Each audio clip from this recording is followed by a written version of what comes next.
5, 4, 3, 2, 1, start. Mr. Chairman, sir, I thank you for having permitted me to speak.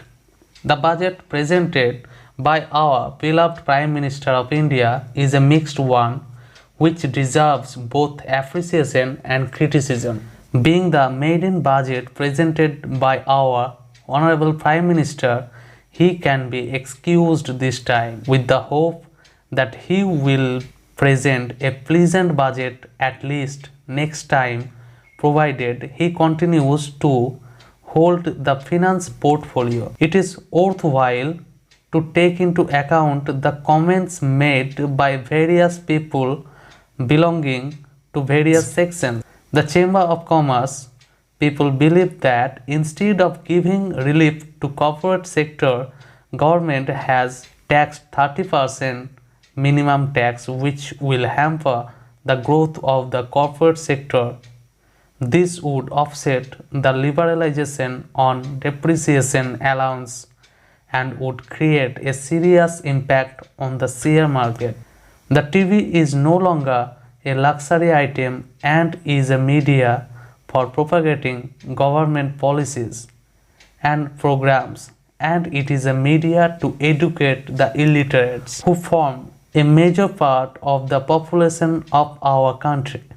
Hence, the price rise is unjustified and unimaginable. The salaried people are the honest taxpayers in this country. They all expected a higher ceiling limit for tax eligibility, but no mention has been made. This has totally disappointed them. Of every rupee that accrues to the central exchequer, according to 1987-1988 budget proposals, 4 paise only come through income tax. In this budget, it is worth to praise that housing and education have been given a boost. This will create a motivation among middle class and upper middle class to have their own shelter. It is a legitimate duty of the government to provide such shelter. In that case, our Prime Minister has made a sincere effort in this budget. I welcome this wholeheartedly. In the name of preservation of forest wealth, 35% duty will be levied on plywoods made from prime timber and wood products. It is not logical, as on one side you want to encourage housing and on the other side wood and its products would become costlier by this levy. This will cause a further hike in the cost of buildings construction. I feel this is penny wise pound foolish, but our Honorable Prime Minister has made a humble plea that he invites suggestions from members and other conservationists. He should therefore revise his opinion on taxing wood products.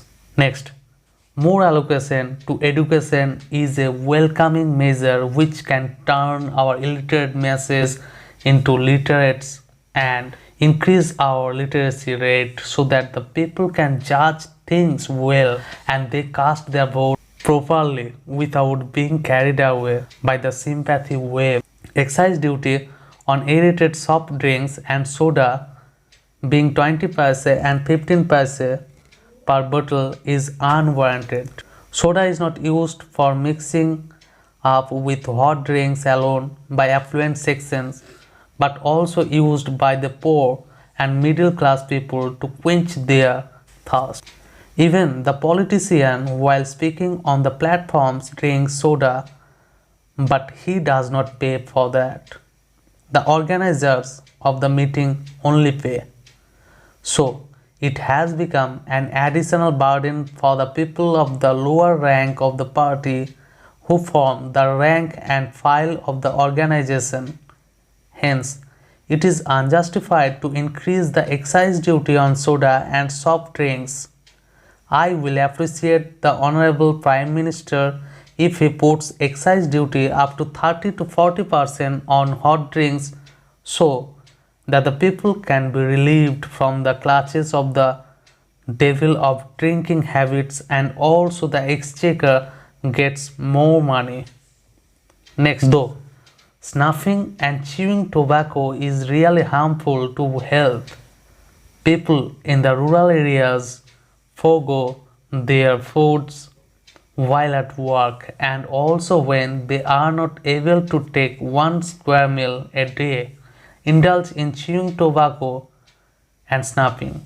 So increasing excise duty on these substances is going to hit the common man and not the richer people. Hence, I request the Honorable Prime Minister to withdraw the excise duty imposed on tobacco and snuff. It is regrettable that our Honorable Prime Minister has forgotten the 40,000 sick units in the small scale sector.